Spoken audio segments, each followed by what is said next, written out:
Thank you so much. Yeah, I don't have to use it, but perhaps we could just have you rise and tell us who you are and your decor. Okay. Jim O'More, Captain, Confederate States Marine Corps. Okay. Is that what you're looking for? Did you Yeah, make your and outfit? this is your No. wife? No. Are you related to No. a person? So you're representing that person? Historically, Person- yeah. no. That is a very, very difficult thing to do. And these men deserve all the honor they can get, because you have to not only know what that person has done in the past, what he's doing now, and what he may do in the future. And if you can foretell the future, you're a better man than I am. What branch of service do you? Confederate Marine Corps, sir. Company B. Confederate. Are any of your buttons or accoutrements antiques? No, They look like it. I work hard. Very good. Okay, and with that, Good afternoon. Today is our much anticipated debate between Abraham Lincoln and Jefferson Davis. Mary Beth Graham is going to be our moderator today, so she'll tell you shortly how she's going to handle the program. Jim Crabtree, as President Abraham Lincoln, is Miami Valley's Mr. Lincoln. He is very much in demand as a speaker, as you all know, not only locally, but throughout the state and elsewhere. He is a graduate of Marshall University with a BA and an MA from Xavier University.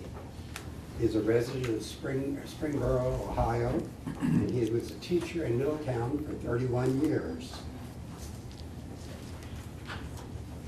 He, of course, is a member of the Lincoln Society, the Abraham Lincoln Presenters of America, and he has been a portrayer of Lincoln for the past 12 years.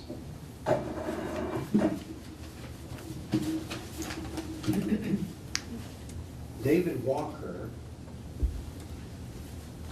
as Jefferson Davis, is a native of Van Wert, Ohio. He first became interested in American history in the 3rd grade after buying a book of Lincoln by Ann Culver. This led to reading every biography he could of famous Americans before he left the 6th grade. As a 12-year-old, his parents went to Springfield to see all of the Lincoln sites. From then on, his love of history flourished.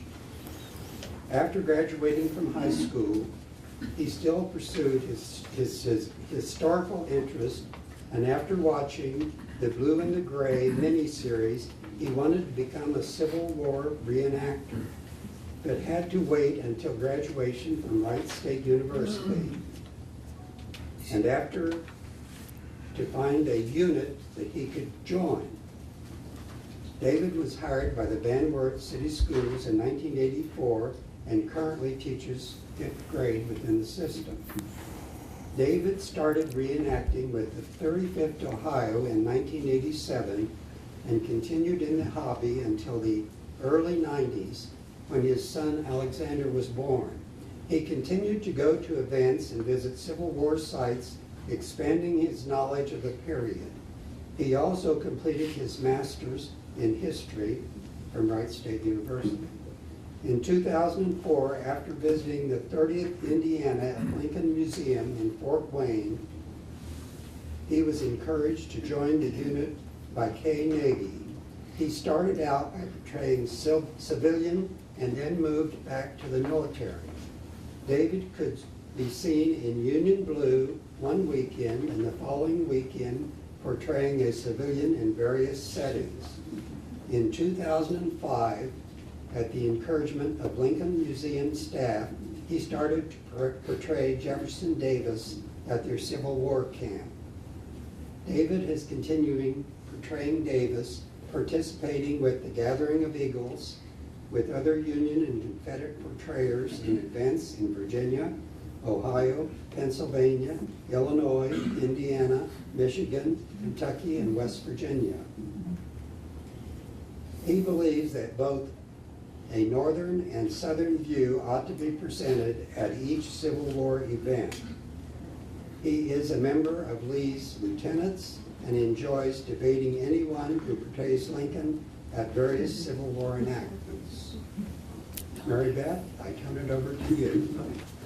We are indeed honored to have Mr. Davis, Mr. Lincoln, with us this afternoon. This is a very unusual gathering. I know the room is full of reporters. I will tell you, gentlemen, that ahead of time, and I'm sure they are all anxious to ask specific questions of you when we have finished. We are going to give each of them an opportunity to make an 8 to 10 minute presentation, and then a second one, not really a rebuttal, but perhaps I don't know what they're going to cover in their comments.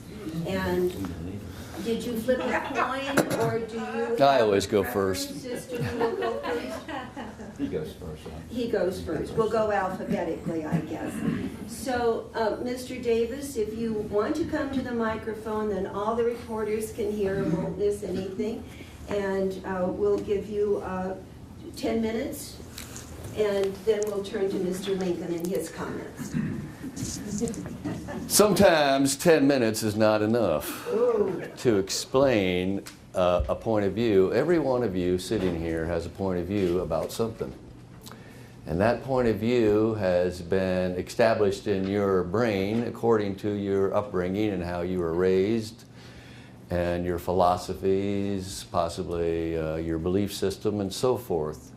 Your point of view might even be changed by the time that we get done talking about things. So normally I walk around and talk. I'm not used to standing in one place. That's kind of stoic for me. But I want to explain that I was born in Kentucky. And by the age of 2, we moved to Louisiana and then Mississippi. I was the 10th child of Samuel and Jane Cook Davis. I'm not allowed to tell you my middle name, I guess. I always want to tell you that, but that would give stuff away, so I won't do that. But being the 10th child, being raised, my older brother was 24 years older than I was. He was born in 1784. His name was Joseph, and my parents were married in 1783. So they're of the generation of possibly those traitors to King George III, George Washington, John Adams, Benjamin Franklin, and Thomas Paine, and so forth. So, you know, being raised on a southern, my father was not wealthy by any means, but we did acquire some enslaved people. And once you are born into a system, that becomes, in a sense, a system for life, because don't you do what your mother always tells you to do? And it's engraved in your head, there's a right way, the way we live.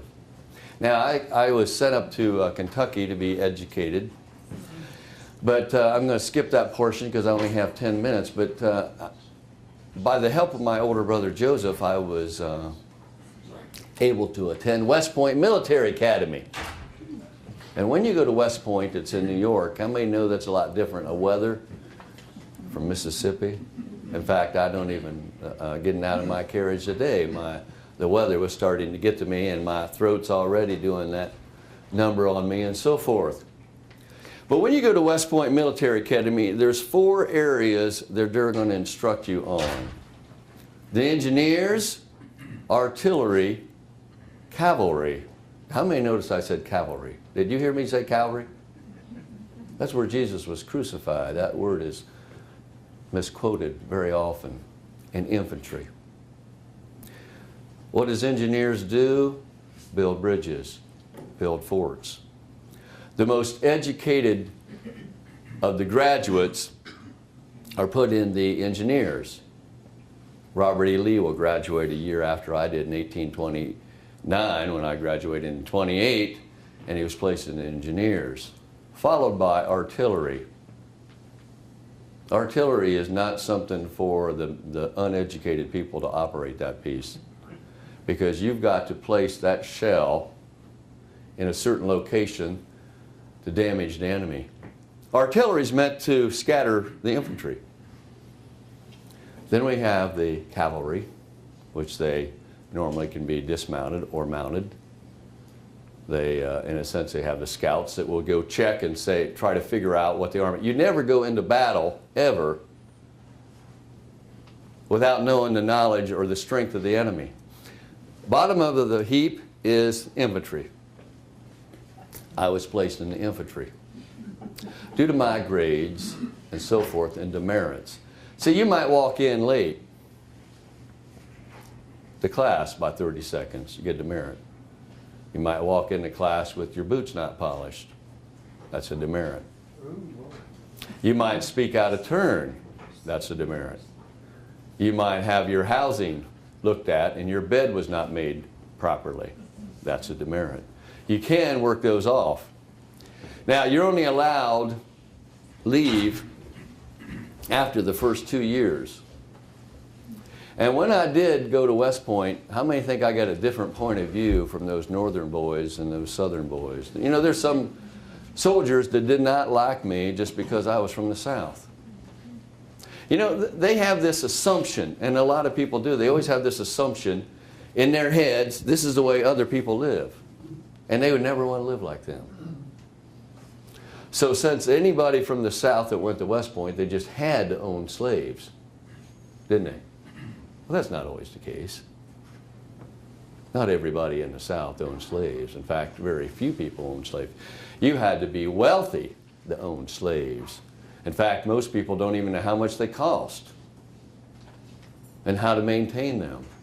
Slave codes, all that, which we might get into today. You think, Mr. Lincoln? We always like to talk about that. We do. We do. You do. I do.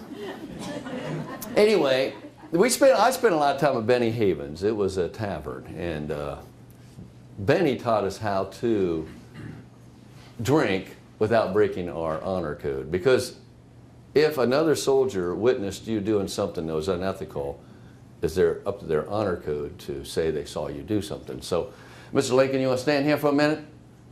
Come behind me again, like we did before. Am I a prop for you? Yes, you are. Come on up, hurry up. We only got 10 minutes. You used up 6 of them already. Back. Oh, I see. Okay. Back. See, I could drink my beverage, I wouldn't see it, right? and he would never see it, and I would never break my honor code. If they would say, now Benny Havens taught us that. You may sit down. By the way, they call me Honest Abe Lincoln. Well, I served in various posts for the next 7 years and fell in love. Her name was Sarah Knox Taylor, and her father was Zachary Taylor. You might not have ever heard of him.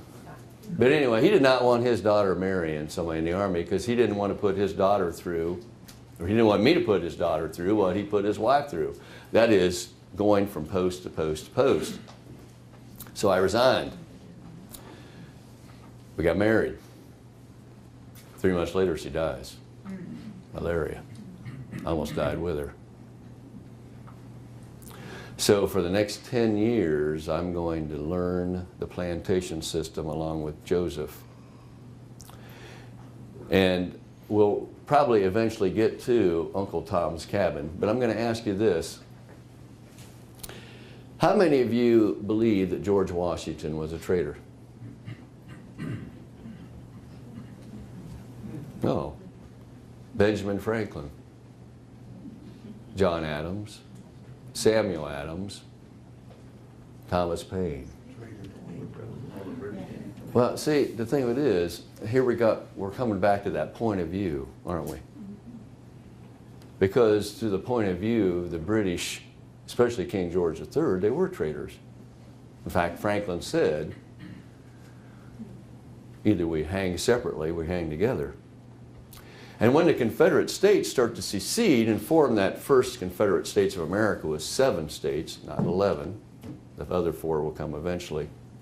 They have that in mind. We need to be together.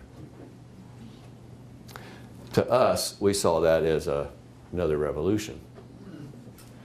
And it comes down to, again, those words, point of view. So, anyway, the plantation system, buying and so forth of enslaved people or owning enslaved people. If you believe Uncle Tom's Cabin, which I suggest you read Aunt Phyllis's Cabin, how many can say I've read Uncle Tom's Cabin? Do you believe that every slave owner in 15 southern states treated their enslaved people like Simon Legree did? You think so? If you went out and bought someone for $1,200, you know what you could do with $1,200, especially in the North? You could buy a house. You think you would take that person and abuse them? Now, does that mean that there weren't any abusive slave owners in the South? Of course there were. Is there any abusive husbands to their wives? Of course there were. Were there any abusive parents to their children? Of course there were. And are there abusive people to animals? You know, when you go to the stable and rent a horse, you think a number of people don't even bother to let them drink water or feed them because they don't own it. See, the thing of it is, when you start talking about different people and their motives and say, well, those people think like this, you're going to have a problem. You know, Mr. Lincoln, you watching the time, or are you watching the time, ma'am? Because I can go on. I got one more minute? Well, I will say this. I'm going to talk a little bit about George Washington today. Because even though that book that I read by Parson Weems, I don't believe everything it said. You know, I tried to throw a $1 coin across the Rappahannock River, and it got about 1/3. Now, if I couldn't make it, he didn't make it. And I don't believe he chopped down a cherry tree at all. But when I come back, I'm going to talk about the Battle of Trenton, where we as Southerners see Washington as someone that we think would belong to our cause. You might not agree with that. Mr. Lincoln? Yes, sir. You got anything to say? Oh, about 10 minutes worth. I'm gonna watch my watch. Check your watch there. Check that watch, sir. Well, Mr. Davis gave a good coverage of his early life and what he went through to arrive at where he is right now as a citizen of the United States of America. I was born in Kentucky also. Shortly after he was born, I guess he might be a little bit older than I, maybe 6 months? 7. 7? Okay. You can tell with a beard. Anyway, we're both born in the same state, and eventually I go north with my family and end up in Illinois, and he goes south with his family and ends up in Mississippi. So as he was talking about, we do acquire the ideas and ideals of our society that we live in, and I acquired much of the ideas from the people in the north, Illinois especially. I did not have the opportunity to go to a fine school. I went to school starting in Kentucky for a short time, but then my family moved to Indiana, and I went to school there. But the total time that I went to school in the public school probably was about 9 or 10 months. I learned to read and write, and that served me quite well later on when I became a representative and finally now running for president. So I remember one of the events that occurred in my early life when my mother passed away when I was about 9 years old or so. And my father married another lady, my stepmother, Sarah Bush Johnston, and we became really close. And I loved her just like I loved my real mother. And she was a really nice lady, liked to laugh and joke, and I'd pull a few little tricks on her, practical jokes, and she would laugh at them. For example, I might go down to the hen house and put a frog in the nest, and she'd go down to get the eggs out, and that frog would go, croak, croak, croak, and she'd jump back and say, oh, that Abraham, he's at it again. Or maybe a green snake down there. You know, they're harmless, they're kind of cute, like a big green worm. And the same thing, oh, Abraham, he's pulling the joke. And she would laugh about it, and I love that. I love to laugh. Well, one day, I guess I was probably 12 or 14, and pretty husky fellow for my age. And my mother, by that time, we had 5 in our family. My stepmother had 3 children of hers, and then, of course, my sister and I. And we were outside playing one summer day in the mud and the rain, and my mother left the house and was going down to the barn to do something. She said, children, I'll be back shortly in a few minutes. And we said, okay, Mom, Mother, okay. And she left, and all of a sudden I got an idea. You know, I'd been playing these little jokes on her that were kind of nice and neat and clean, and I know that my father put a whitewash on the ceiling there in that log cabin, and he'd also put a wooden floor in too. It was a dirt floor when we first moved in there. And I, all of a sudden, just like that, got an idea. Oh, here's another chance for a practical joke on my mother. Won't she laugh at this one? Well, she didn't. I told my stepbrother, John, to get all the mud he could on his feet. And when my mother left, I said, now, you come up here, John, bring your muddy feet right up here to the door of the cabin. And when I'm going to walk through the floor of the cabin, and you're going to be up here, and you're going to walk across the ceiling with your muddy footprints and put them on that white ceiling. Won't my mother get a kick out of that? Well, my mother didn't get the kick. I almost got the kick. She didn't like it very well. She came back, and, well, at first I took him across the floor like that. I was husky enough to pick him up. He was a little fella. And he put those muddy footprints up on that ceiling, and I turned around, made another strip of them. Back to the door I went, and there they were, 2 beautiful lines of footprints, muddy footprints up on that ceiling. I thought, oh, this will really get my mother. Well, she came back, and she said, hi, kids, how are you? I said, we're just fine, Mother, okay. She walked in the door. Everybody got quiet. It seemed like the whole world just kind of stopped for a while. The birds quit twittering, the pigs quit running, the cows quit mooing, horses quit neighing, leaves weren't falling, and the wind stopped, and we just waited. It seemed like forever, but finally, after about a minute, she came out the door. Either she just happened to look up and see that on that white ceiling, or a little bit of mud fell in front of her, and then she looked up and saw, oh, my white ceiling. Oh, I know who did that. Abraham. Abraham Lincoln. She came out the door and walked right towards me, pointing her finger at me. She says, Abraham Lincoln, I ought to wring your neck like I wring the neck of a chicken. Now, how many of you have ever seen anybody wring the neck of a chicken? Now, be honest with me. Oh, most of you have. It's not a pretty sight.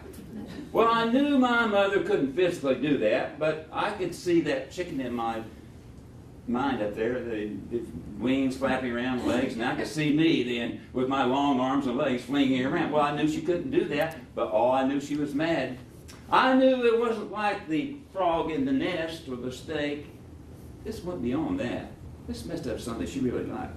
She says, Abraham Lincoln, you'll clean that off, get that ceiling straightened out, and redo that.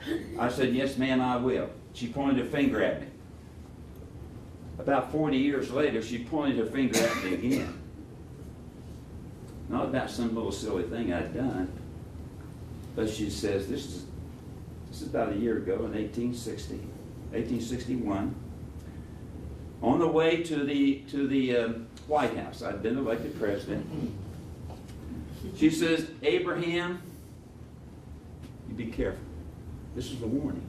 She pointed her finger and said, you be careful, because there's some people up there in that city of Washington who don't like you, and you be careful. I said, Mother, don't worry about it. I hear a lot of talk, but people talk. Don't worry anything about it, Mother. And left, and then headed for Washington.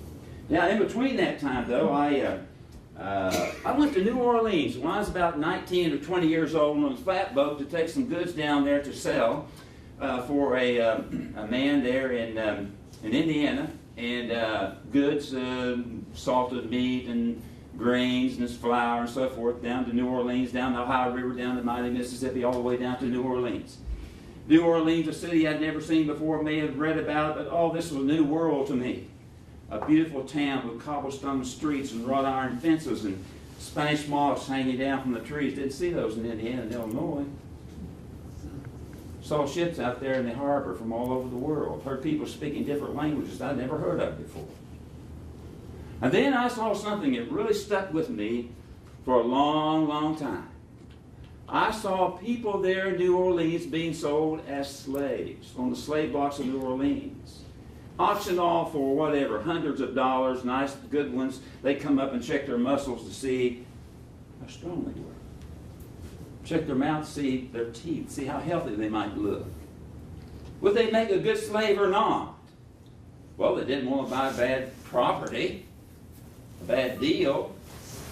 So they check them out, and then they make a bid on it, and somebody would buy a slave and take them home.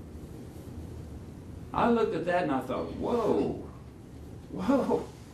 I knew slavery existed. I wasn't naive, but I thought, we're selling people. We call them property. We're selling people down here. In America, it was started out with the idea that all men are created equal.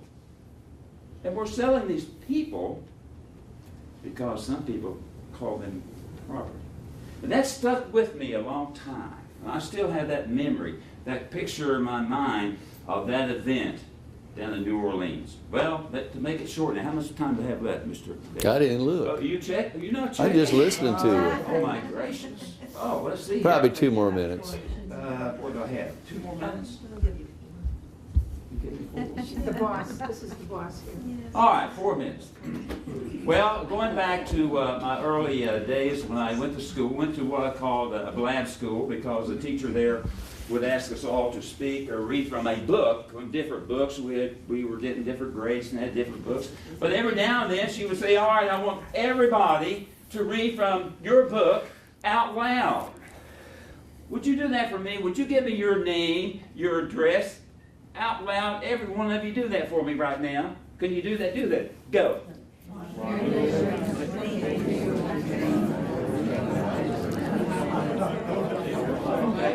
That's the way it sounded. Blab, blab, blab. I couldn't hear a word of it. But the teacher thought, well, you're using your brain to say the words. You're using your eyes to look at the words, your ears to hear it. Maybe you're learning. Well, I didn't think that was a good idea at all because I began trying to listen to the other person read. I could already read my book. But anyway, that's the kind of school I went to, and I did learn to read and write and do my arithmetic. And that was the way I educated myself. Did not go to college, did not go to a military school. That was about it for my education. From then on, it was do it yourself.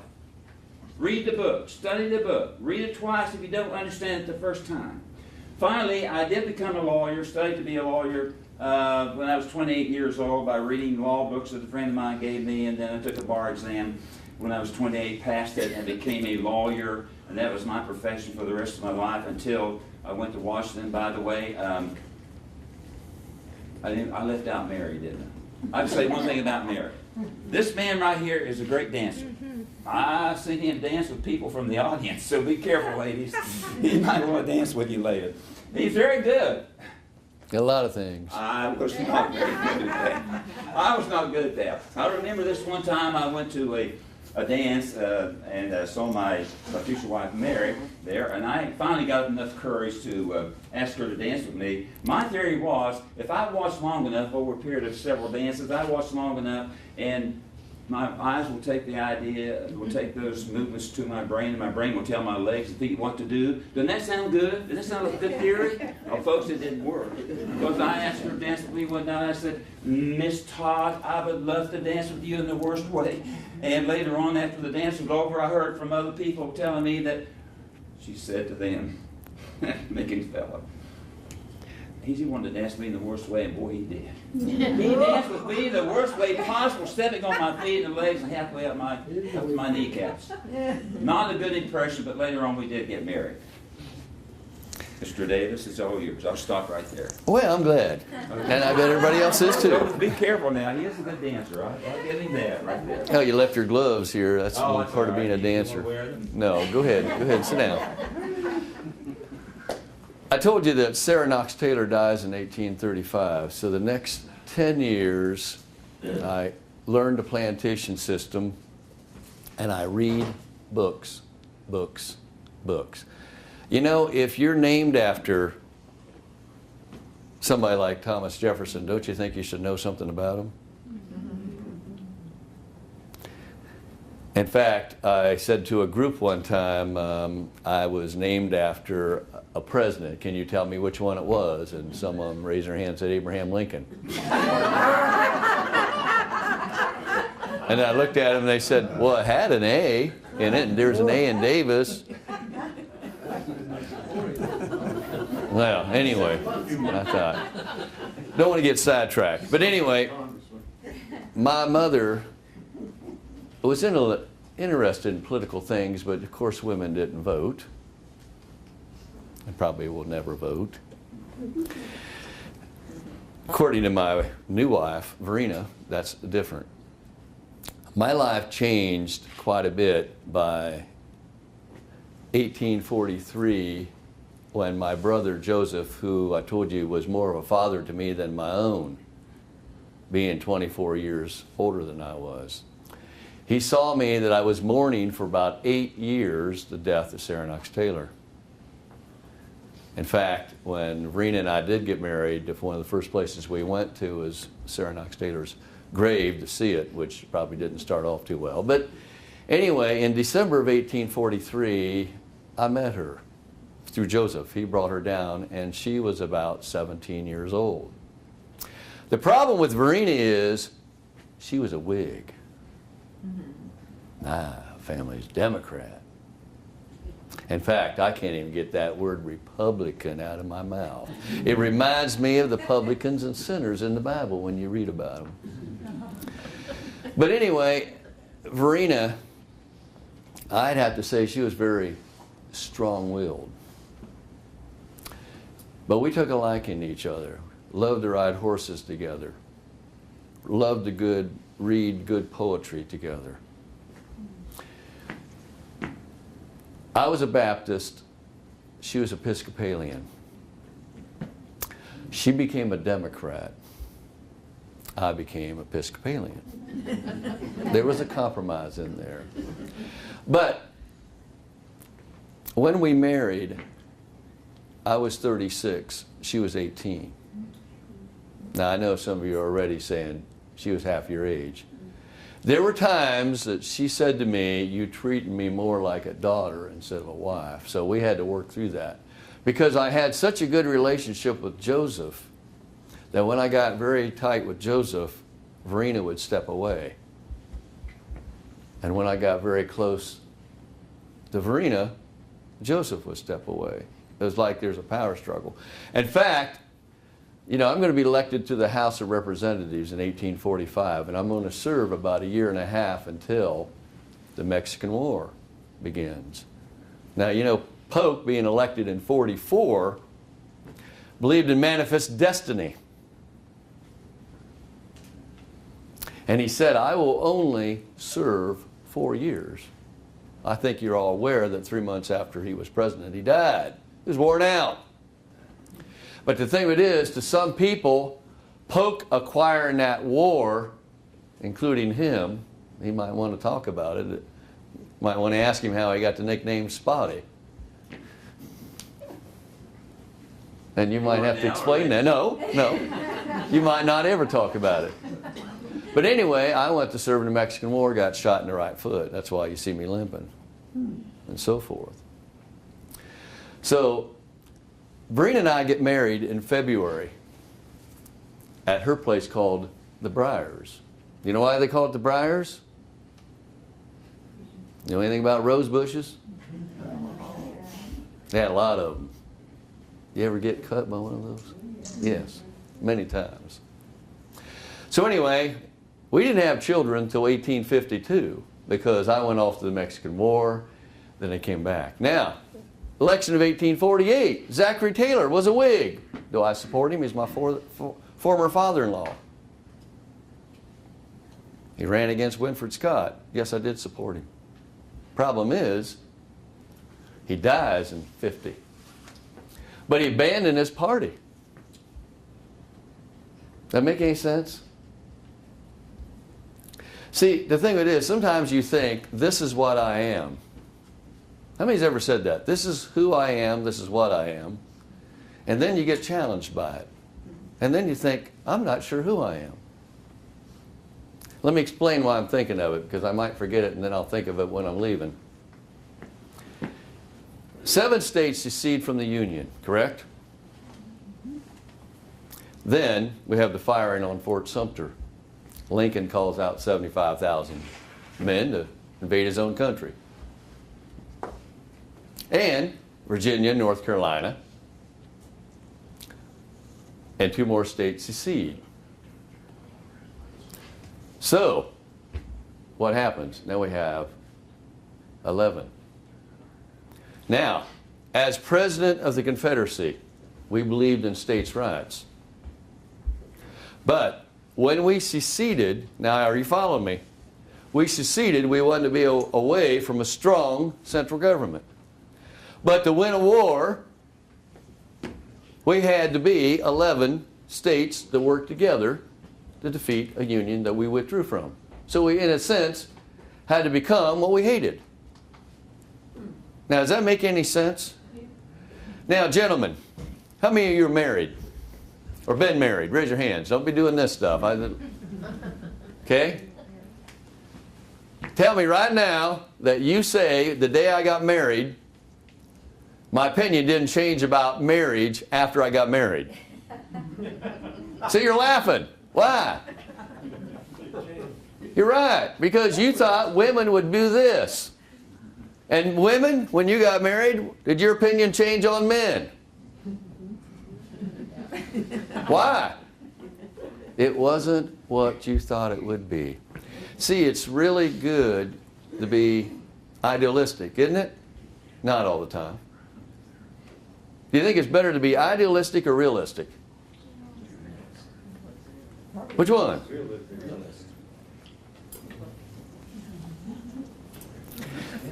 Well, I'm going to make another point. This is somewhat of a debate. How many's ever heard the term abolitionist? Do you think all abolitionists agree? Absolutely not. Abolitionists have said, we want them free. To do what? Then there are abolitionists that says, we want them free to be educated. We want them free and maybe possibly the men could vote. See, they all had different points of view. We had 4 million enslaved people in the South in 1860. Now, if you know anything about slave codes, you just couldn't up and free a slave. George Washington couldn't free all of his slaves because some of them were included in Martha's. Slave codes. You could not free someone without educating them. You cannot go out and get a dog and just turn it loose, can you? But see, they're idealistic. Oh, this is the way it should be. We're realistic. And said, no, this isn't the way it should be. Now, George Washington went to his generals, and a number of them said men would not enlist, fight with men of color beside them. What did Washington say? They will. How many men were in the Union Army that were of color prior to 1863? In the Union Army? How many? Why not? See, you got these people sitting there saying to us, this is the way you got to live. You understand what I'm saying? It's like, let me give you an example. How many of you have a child or know of a child between the ages of 13 and 19? They're the best ones to know how to be married and have children. Because, what are you laughing at? Ask them, they'll tell you. Won't they? They'll say, this is the way you ought to do it. Okay, how many of you kind of shrug your shoulders, shake your head, and say, you got a lot to learn? That's the way we felt about Yankees, saying, this is the way you should live and this is the way you should do these things. Now, how many say, I think I understand where you're coming from? So, now, 1852, Franklin Pierce gets elected from New Hampshire. Prior to the inauguration, his young boy got crushed between two train cars. Mrs. Pierce stayed in that executive mansion, stayed up in her room most of the time. You ever wonder why he was never nominated in 1856? Why his party dropped him? Never thought of that, did you? There's a reason why they dropped him. Why would any party drop anybody?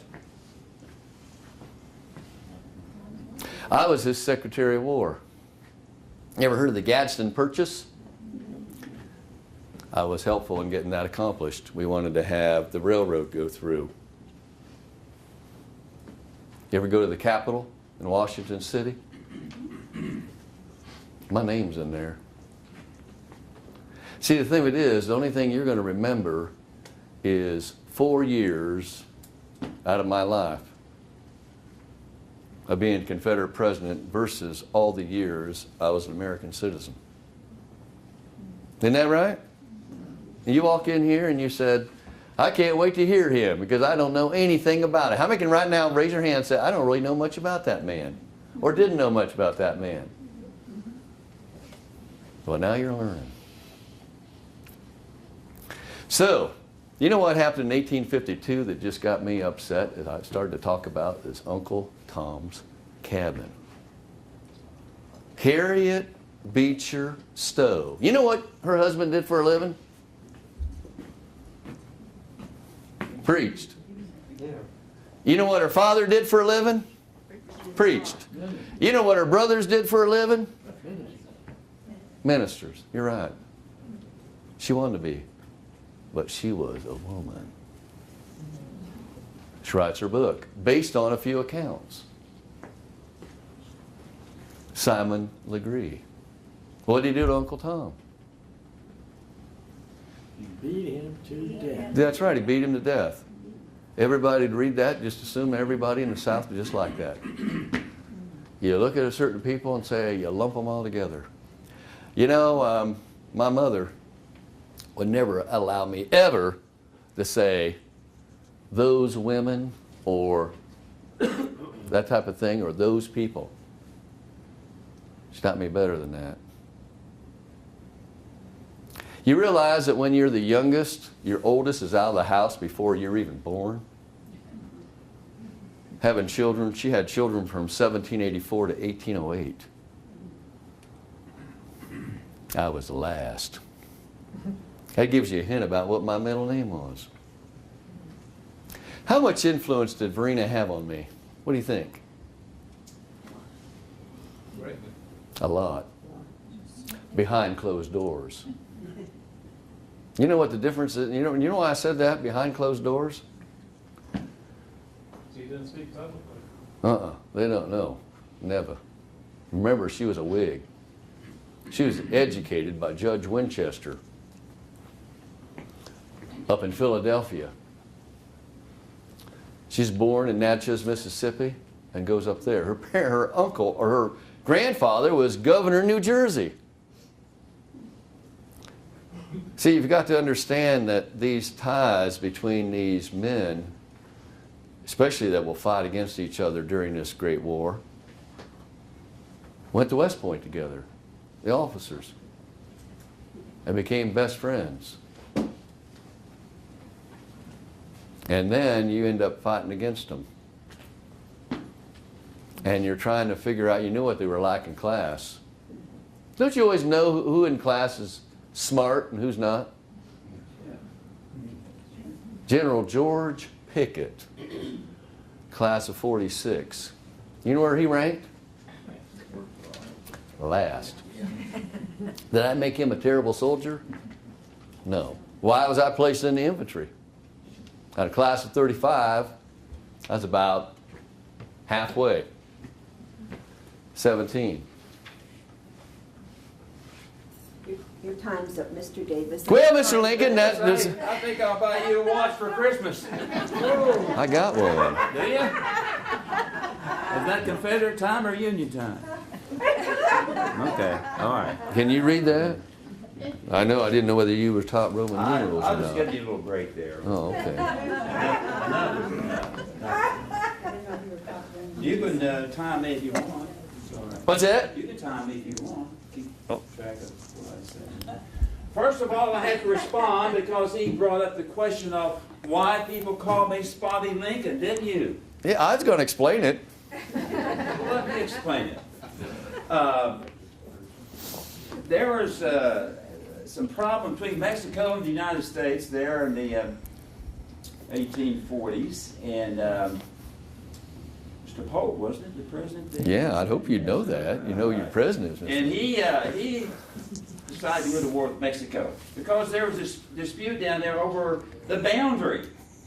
Rio Grande, Nueces River, we claimed the Rio Grande South, they claimed the north of the Nueces River, and they had troops in there, we had troops in there, and they got into a skirmish and a fight, and then Mr. Polk, president, says, well, we're going down there and we're going to take care of this problem. It ended up in a war, and we collected a lot of territory as a result of that war.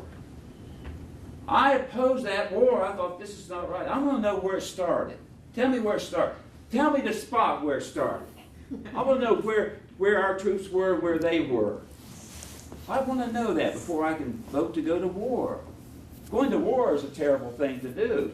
You better have a very good reason for it. I think Mr. Polk had a reason. I don't know whether it was very good, but it's called manifest destiny. That our destiny as a country was to spread across the middle of the North American continent. This gave him a chance to do it. He knew we could beat Mexico, so we went to war. I opposed it. I said, I want to know the spot. Some people call me Spotty Lincoln after that. I don't regret that decision. I don't think it was a good idea. I supported the troops and voted every time to support them. But I didn't want to go to war. So that's why some people call me Spotty Lincoln. Now, he also brought up the idea of marriage, that those of you who are married probably have disagreements in your marriage, right? And you never have. Is there But you know what? We stayed together. How many of you have disagreements along the way and you're still together? How many? All right. You've had disagreements, but you're still together, aren't you? There are some states in our country who seem to disagree with me and they want to separate. Leave our country. Oh, here's another word I hate to say. Oh, it tears me inside. Cessation.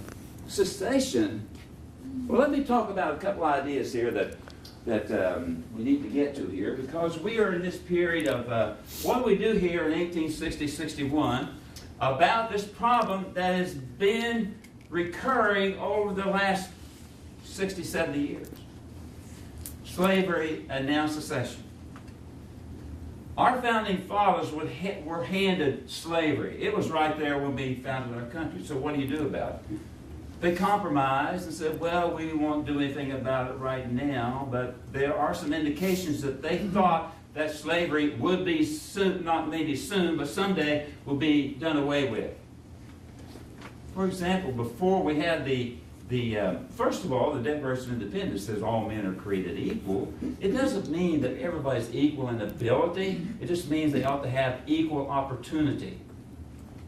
That's what it meant. Then when we formed the Constitution, our founding fathers, we did that because we had a confederation of sorts, of articles of confederation, very similar to what Mr. Davis is proposing. No, we aren't. Very similar, sir.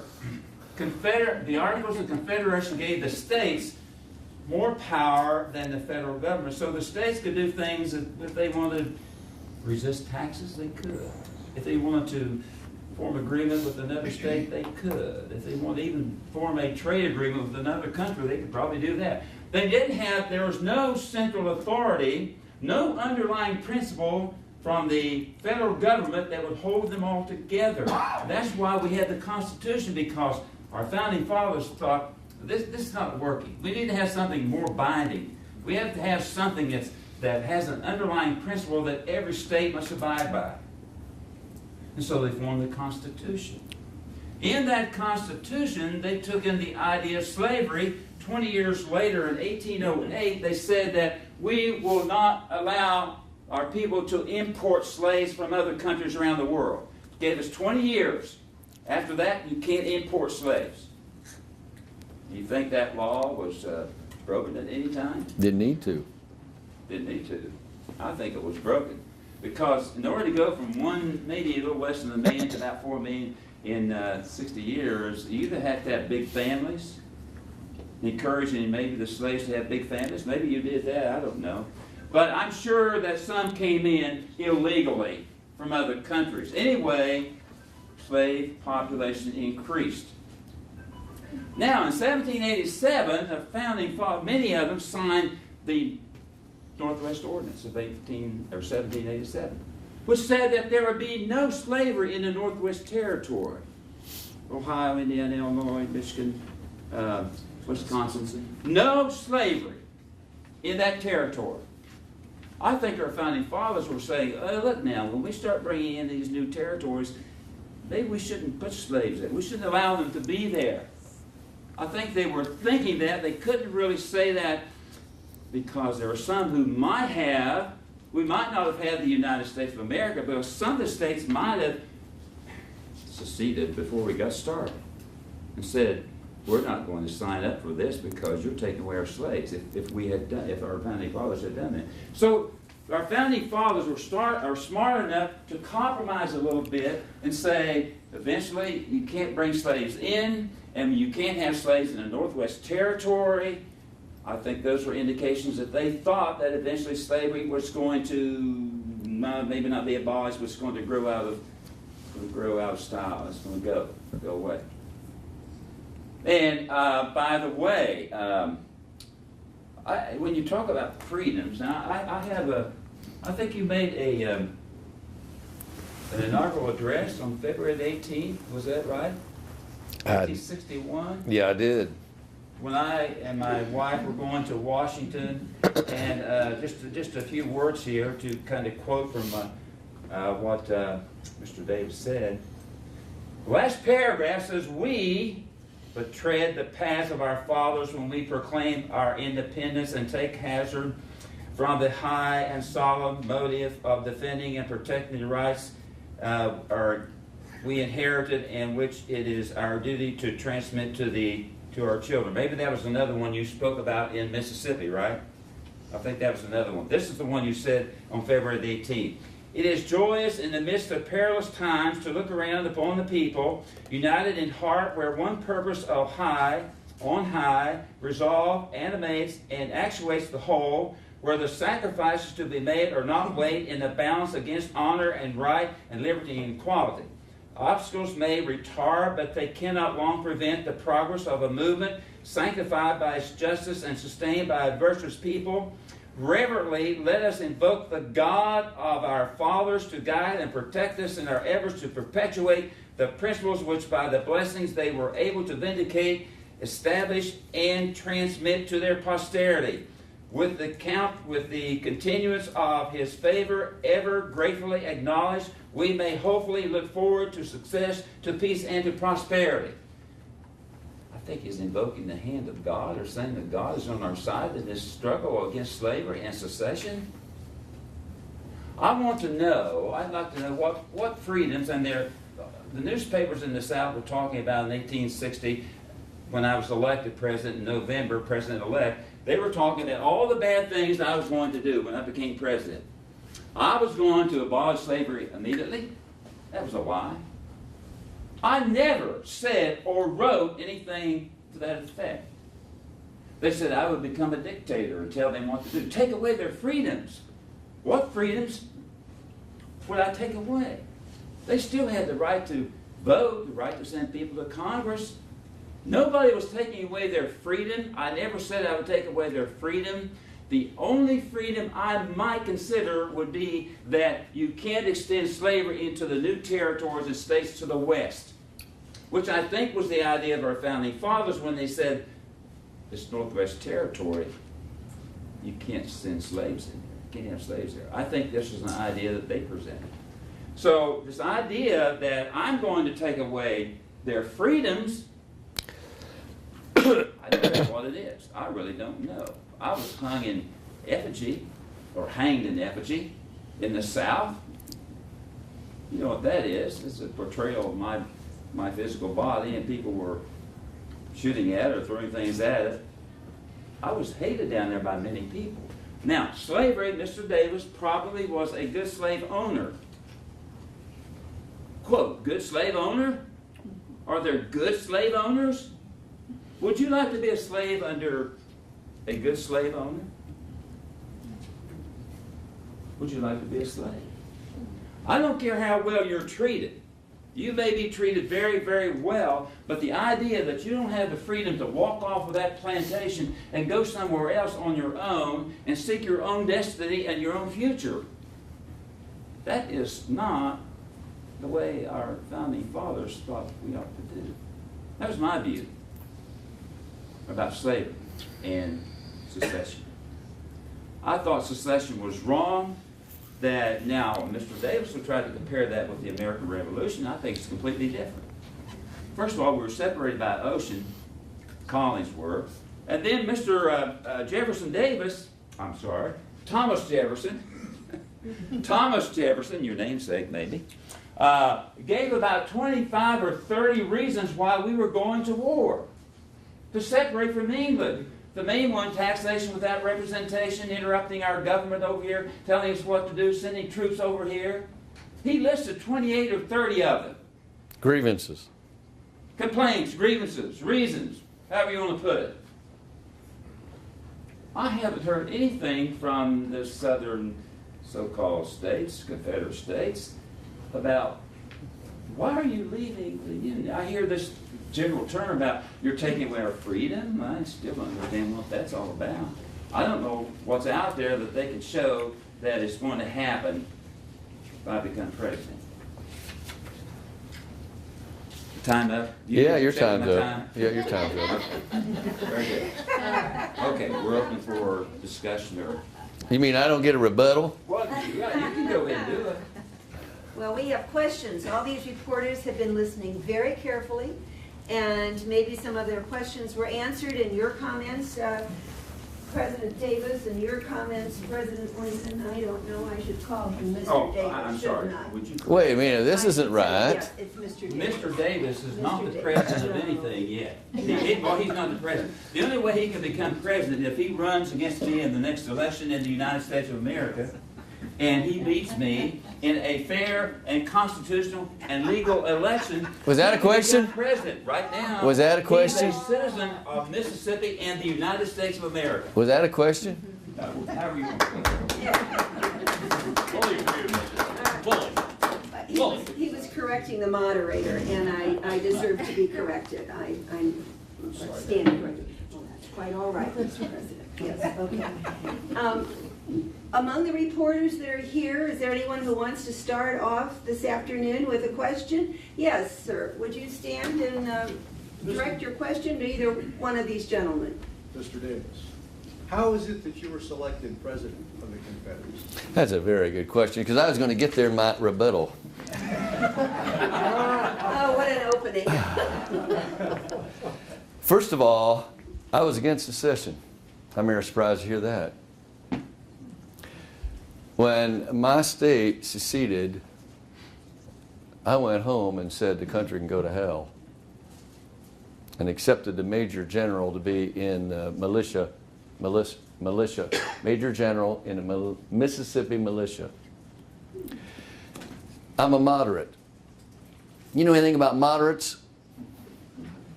They see both sides. When you have extreme left and an extreme right, you're in the middle. Louis Wigfall got inebriated one night, spoke out and said some things. I was shocked when I found out. I was in the rose garden picking roses, and a courier arrives with a telegram, gives it to me. Marina's up on the veranda looking down, and she thought somebody must have died when I read that telegram. Now, to me, a representative represents his constituents because they can do something that one person told me they didn't know they could do that. You know what they can do to you if they don't like you? Oh, yeah. Yeah, she didn't know that. She told me that. She said, I know you can vote people out. I said, well, now you know. They can vote you out. So you represent your constituents. Does that mean you agree with all your constituents? No. How many Republicans do you think were in the South?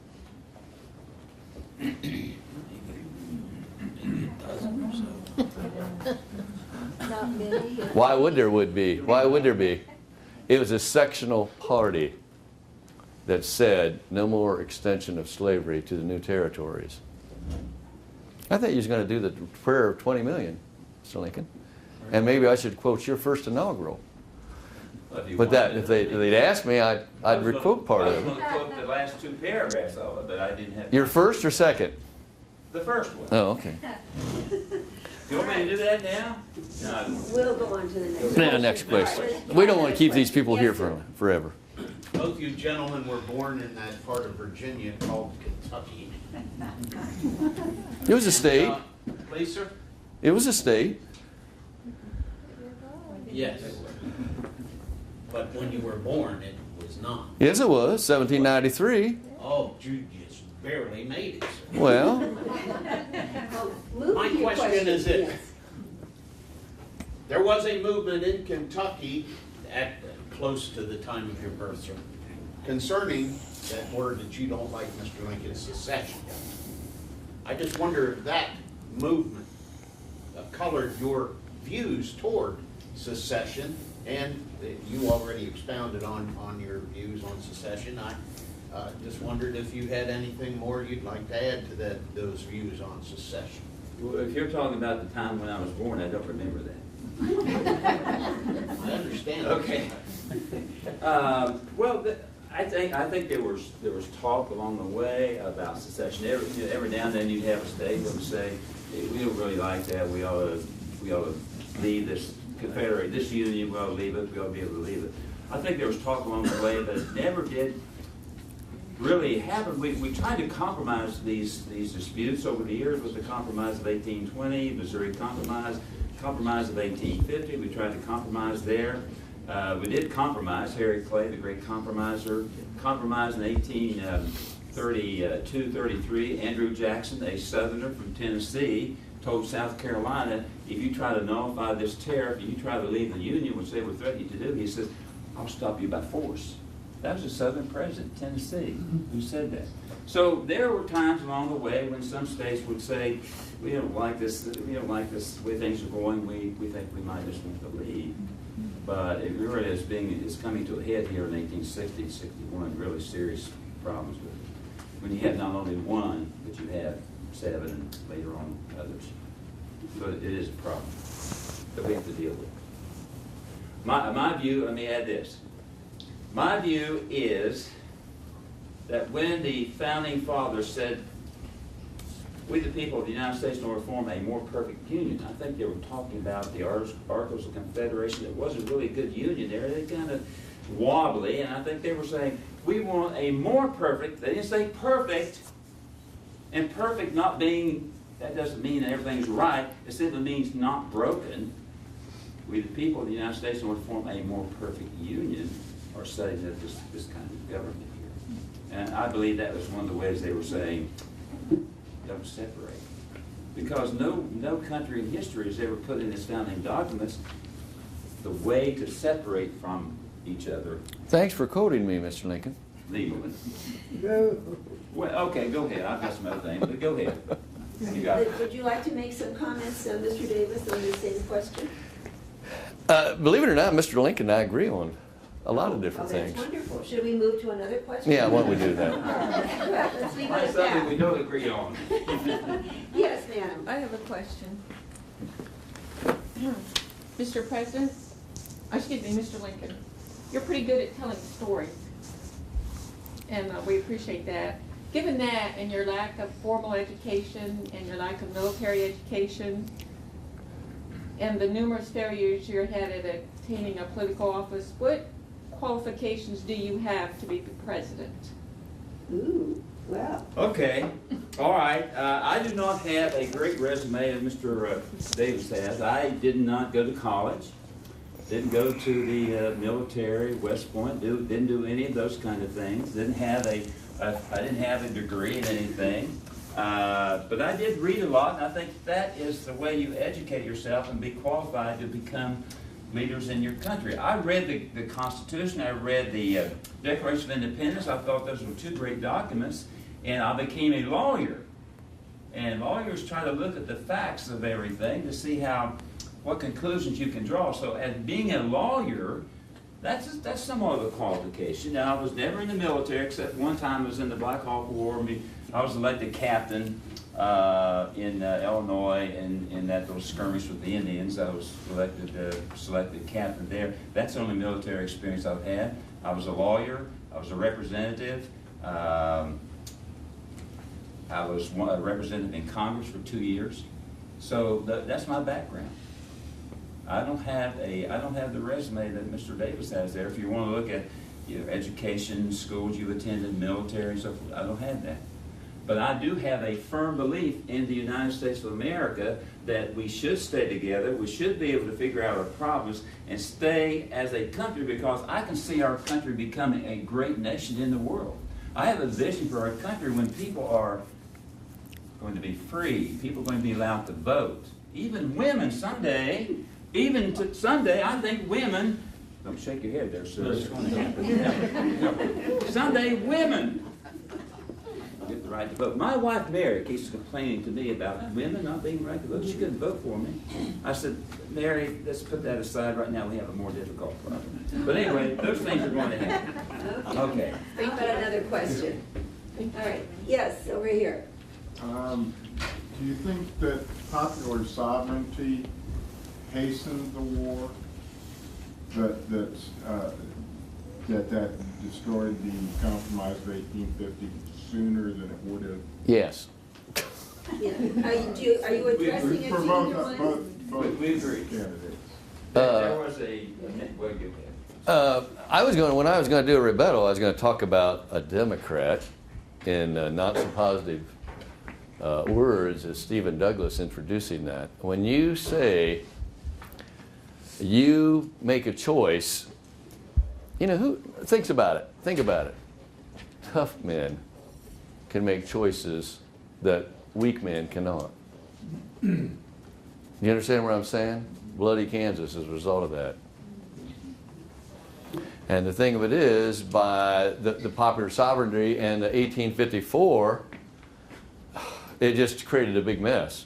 On top of the Dred Scott decision delivered March 5th of 1857, the day after Buchanan was inaugurated, not inebriated.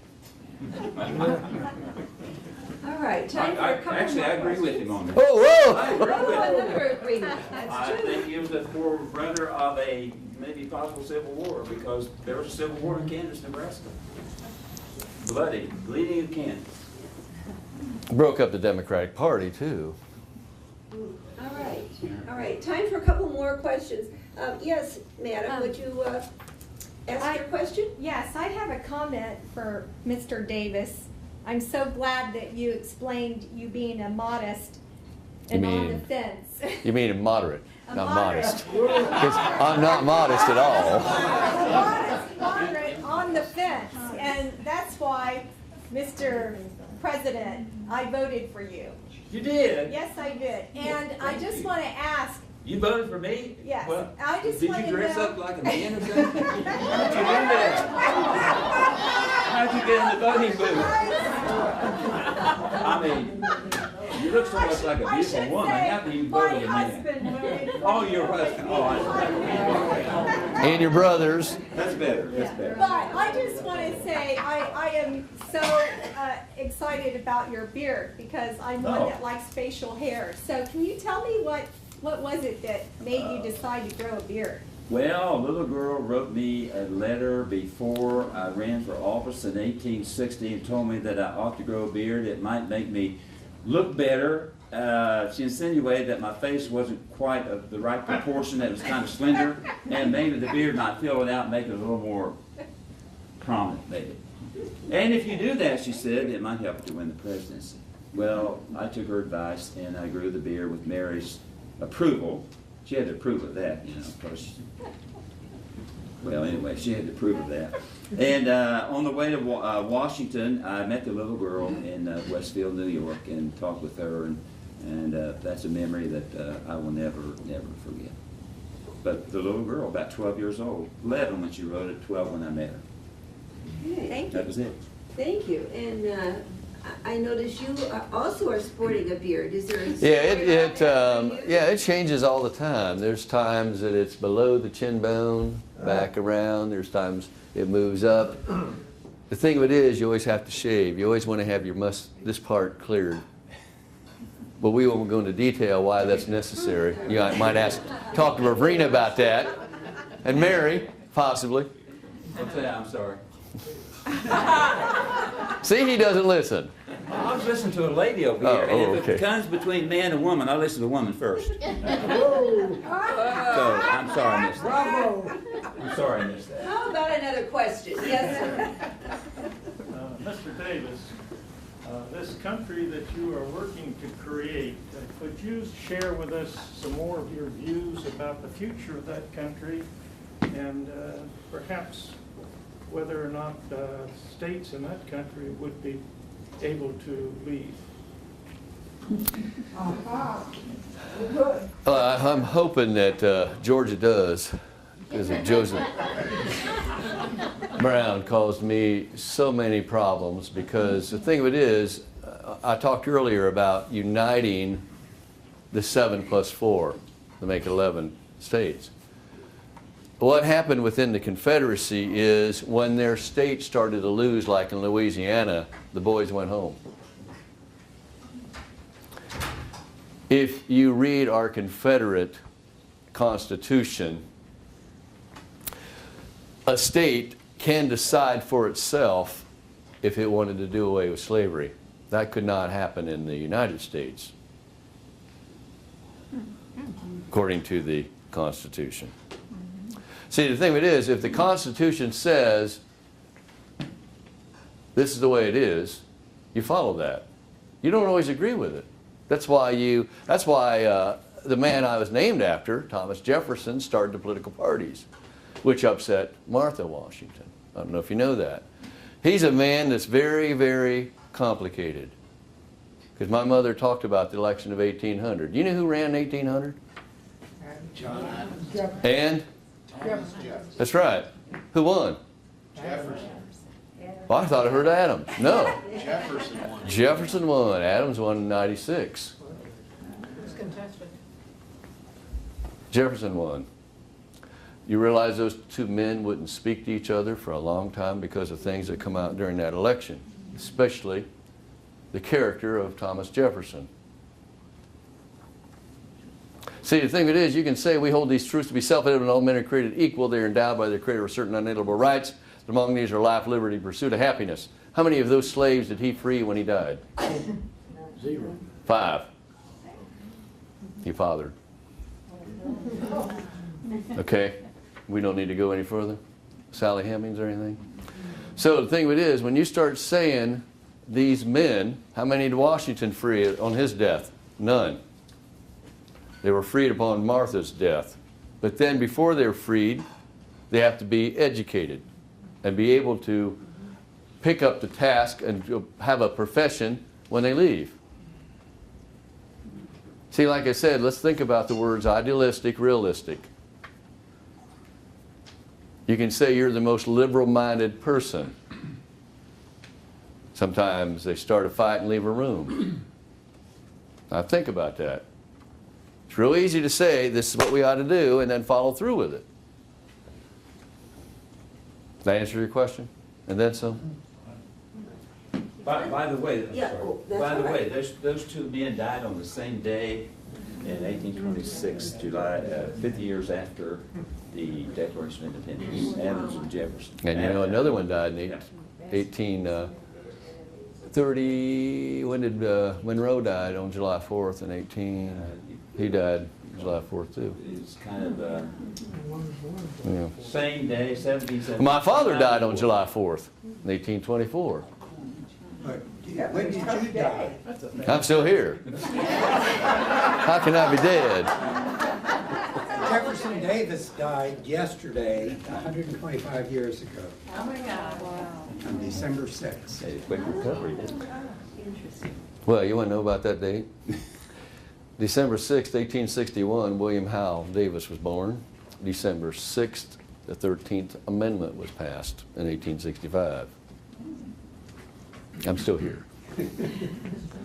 One last question. Anyone want to be the final? I yes? have a question. Yes. Both of you knew General Winfield Scott. He's fat. And He's heavy. you were Secretary of War at that time. Yes. Can you tell us about your relationship with him? And then, Mr. Lincoln, can you tell us about your relationship with him? I can do it in about 4 words. Did everybody hear the question about General Winfield? Winfred Scott, Okay. All right. he was brilliant. Brilliant, but difficult to work with. And getting older. That's about what my answer would be. Well, didn't you get rid of him? Well, yeah, I did, finally. Well, they had to lift him on a horse with a prop. Yeah, it was way He couldn't too get much. on a horse by himself. He Why was did 300 you some get rid of pounds. He was old. He was old, and he was big, and he just couldn't do his job. He couldn't move around, and he had ideas that Senile. were What made him detrimental brilliant? to Why the- did you think he was brilliant? Well, he was, the thing of it is, in 1812 he was brilliant. 1840 he was brilliant. As you age, I hate to say this, You don't know. Go carefully. as you age, you got more things in your head to remember. Because you have a longer life. So then you might remember everything you did 40 years ago, and then you go, what did you have for lunch? I had lunch. There was no automatic shortage. You could say women get smarter, men get dumber. You could say that. couldn't you? I'd never say women. You never say that? Well, not smart.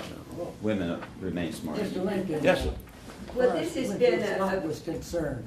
Pardon?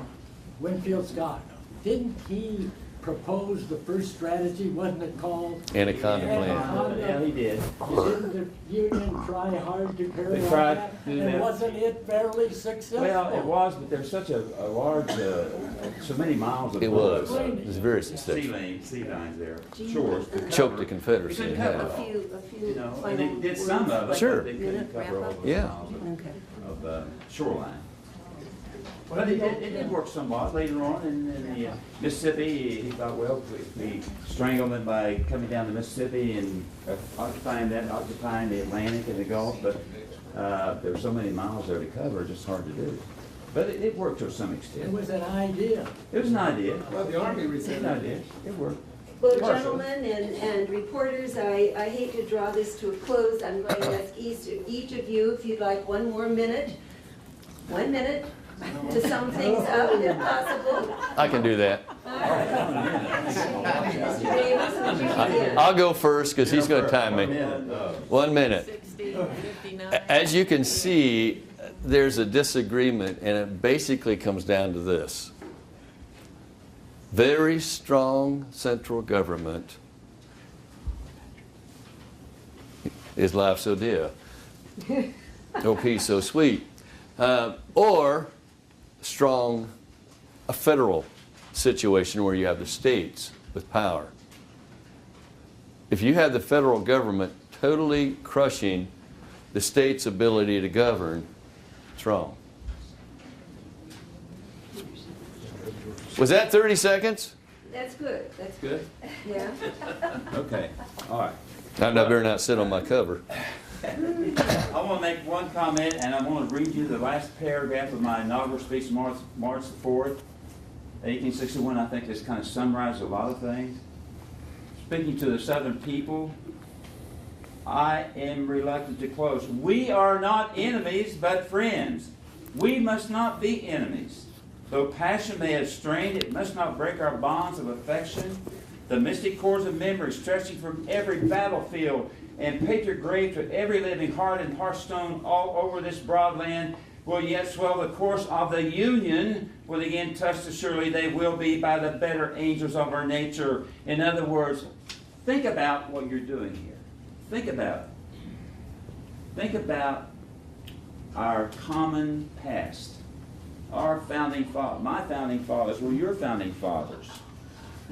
They had an idea. Let's don't tear that apart, rip it apart, and go into something we don't know much about. I believe our country has a great future ahead of us, and I have a vision for that. I think we can be the light of the world and show people in the world that governments of and by and for the people can exist. We must go by the ballot and not by bullets. Thank you.